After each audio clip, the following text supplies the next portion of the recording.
bu yerda esa juma vaqti kelmasdan turib birinchi ozonni aytib oladi. Bizda har ikkala ozon ham nima bo'ladi? Juma namozini vaqti kirganda, peshin namozi vaqti kirganda birinchi ozon aytamiz. Keyin sunnatlarni o'qib olamiz. Keyin ikkinchi ozon aytiladi, imom xutba o'qib, nima qiladilar? Jumani birga imom bilan o'qiydi 2 rakat, jumadan keyin ham 4 rakatlik sunnatni jumadan keyin o'qiydi. Endi bu yerda nima? Bu yerda ozonni aytilishligi demak muqaddamroq bo'ladi. Shuning uchun hali namoz vaqti kirmasdan turib ozon aytilsa, undan keyingi namozlar nafl bo'lib turadi. Ya'ni sunnat o'rniga o'tmay turadi. Biz Hanafiy mazhab qoidasi bo'yicha nima qiladi? Hali vaqti kirmasdan turib o'qilgan namozlar o'zini sunnat. Sunnat nima desa, demak o'sha namozdan oldin yoki keyin o'qiladigan sunnatlar sunnat deymizmi?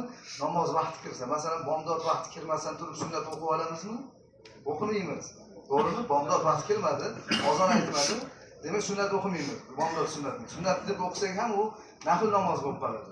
Qachon bomdod ozoni aytiladi, keyin vaqti, ya'ni namoz vaqti kiradi, ozon aytilganda namoz vaqti kiradi, keyin yine ozon aytganimizdan keyin kirib namoz vaqti kirsa, demak sunnat o'qiymiz.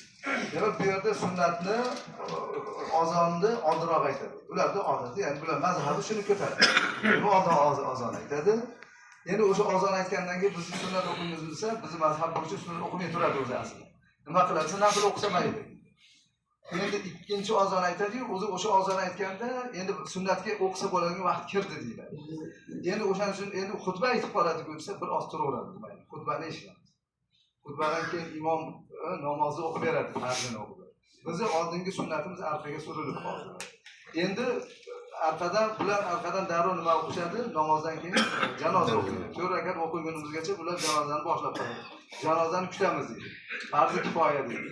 Sunnatdan muqaddam qiladi farzi kifoyani deydi. Mayli kutib turamiz.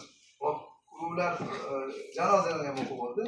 Endi biz sunnatni 4 rakat, 2 marta 4 rakat o'qib qo'yamiz. 2 bor. Inshaalloh taolo muvofiq bo'ladi, Xudo xolasa.